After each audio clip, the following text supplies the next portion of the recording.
Well, hi, and welcome to episode 77 of the Effective Teaching Podcast. It feels like it has been ages since I released an episode. I've been moving house, building chicken coops and a goat pen, and just getting myself all ready. And I'm finally back into doing some kind of normalcy with life. And today, our episode, we're going to be looking at how to teach like a farmer. And basically what I'm doing here is connecting the idea of teaching with gardening, and we're going to talk a little bit about what that means. I first came across this when I was reading a book by Sir Ken Robinson, and so today we're going to explore a bit more about what it means to think about yourself more as a gardener rather than as a teacher, but we'll see how they both relate nice and easily. Well, the first step to gardening is to really make sure you know your seeds. Okay, so most seeds produce plants, right? There are some plants that grow from cuttings and stuff as well, but we're going to talk about it as seeds just for the sake of simplicity. Now, when it comes to seeds, right, all of them are unique. We have seeds that are all different sizes, they are all different colors, and all of them need different depths of planting. And children in our classroom are very much like seeds. They are unique and will only thrive when they're given the right conditions. And in order to give them those right conditions, you must really know your students well. The more you know about them, the better that you can match them with the conditions that they need to thrive. Now, it doesn't mean that all the seeds won't grow. A lot of seeds will grow in lots of different conditions, but they will thrive and do their best in specific conditions that are best suited for them. So, when it comes to knowing the conditions for thriving, in the garden there's lots of different plants that thrive in lots of different conditions, right? There's those that like hot and humid conditions for your tropical plants like mangoes. Bananas love it to be really, really wet at their roots. You might want some sunny and hot conditions for your citrus trees. Some shady conditions where it's a bit cooler for things like avocados and coffee plants. And our schools are very similar to this. We have different conditions throughout our schools, and each classroom is really going to be its own condition because each teacher runs their classroom differently. And your classroom needs to provide the ideal conditions for your students. And that will mean that in your classroom, you'll need to adapt things specifically for your students who are in your classroom. Now, all plants need three things in common, and I think all students need some things in common as well. So all plants need, they all need sun of some kind, they all need water of some kind, and they need nutrients of some kind. Now, our students also have things that they need. So they need to be safe, they need to be known, and they need to be cared for and loved. Right? Those kinds of things, looking after the students' well-being is way more important for their learning than people often think about. So make sure that your classroom is one that's safe. Make sure that you know your students individually, and make sure that you actually care for them and provide them with some kind of love. Now, when it comes to learning, students are also going to need to know things like the prerequisites, right? If you're about to give them new knowledge, often that builds on something that you're hoping they've already learnt. So you need to know whether or not they've got that pre-knowledge, those prerequisites for what they're learning in your classroom. It also is about understanding the basics before you then ask them to do some deeper thinking. Okay, make sure your students have grasped the general aspects of the content, the key aspects that are needed to then transfer into some deeper thinking, some application, some critical thinking.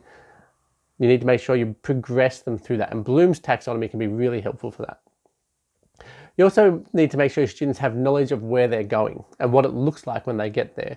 And they also need some feedback about how they're going in terms of, this is where they were, this is where they are now, this is where we're getting to, they've made progress, and these are the next steps that they need. Students need that, all students need that. And all students also need to know why they're learning what you're giving them. Okay, so in your classroom, whenever you're learning something, whenever you're introducing a new topic or a new concept, you need to tell your students why it's important for them to learn this, and not why in the sense of, there's going to be an exam or it's in your assessment task. I want a why that actually connects with life. Tell them why it's important that they learn this because of something that's coming up in their life, right, in their future. As they leave school, whether it's at school, maybe it applies to their soccer games, maybe it applies to their Minecraft world, whatever you can think of, make some clear connections for them as to why what they're learning is really important. Now, of course, the most important thing for you to do as a gardener or as a teacher is to match your plants or your students with the right conditions. Okay, so how this all happens varies from plant to plant. Some plants really need some acidic soil, others need it to be basic. Some need dry soil, while others will need really wet soil. They're all different, and your students are all different as well. They're going to need different levels of focus and different levels of attention from you. So they might need different amounts of feedback and guidance. You'll have students who have different abilities to thrive when they're given more autonomy or when they're given less. Okay, you might have students that require less autonomy and just want to be told what to do. Okay, and that those students, you can give them quite detailed instructions as to follow for their success, whereas others want to be left alone, want to be able to make their own decisions, and they will thrive better when they're given that.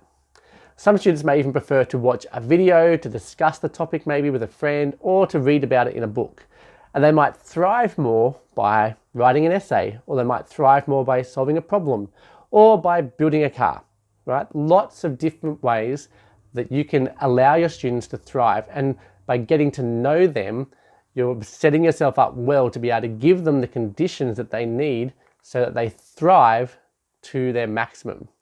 You see, because students, they're biological. We need to, so Ken Robinson in his book was comparing the idea of education as this old school system where you're building cars or where you're building any kind of machinery and things are all systematic, everyone gets exactly the same thing and you produce the same thing at the end. But he says the students are not mechanical, they're biological. They respond differently to different situations. They need to be cared for. They need the sun, they need water, they need nutrients. And students need this too. Because they are biological, they will respond to different situations differently. Okay? And it's our job as teachers to identify what they need going forward and what will actually hinder them. And so this week, I want you to just take a moment and ask the students 2 questions. These are 2 questions that I ask my students every week. And I want to get you to start asking them regularly as well. And let's start this week. I want you to ask them these 2 questions. Number 1, what did I do this week that helped you to learn something? Okay, so just get the students to say, when you came and you explained this, it really was helpful. Or when you allowed me to choose blah, blah, blah, that was very helpful. Okay, so what did I do this week that helped you to learn something? That's question number 1. Question number 2 is, what did I do this week that made learning difficult for you?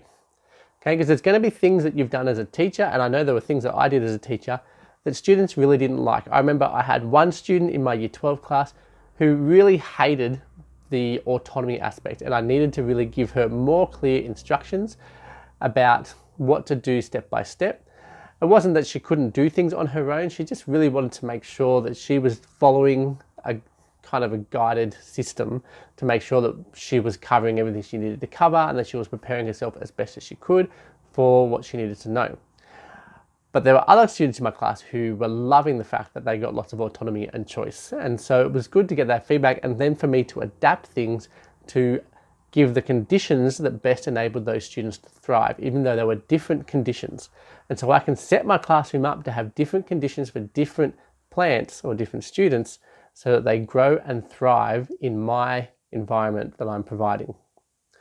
Well, that's it for this week. I'm so excited to be back and to be doing this again. It's been so long just moving around, carrying heavy boxes upstairs. If you enjoyed this podcast, please make sure that you subscribe. If you want the show notes or you want to get the transcript, please head over to teacherspd.net/77 and you will find everything that you need there. And I hope that you will come back and join me for our next episode when I'll be looking at how to create performance-based assessment tasks. I'll see you there.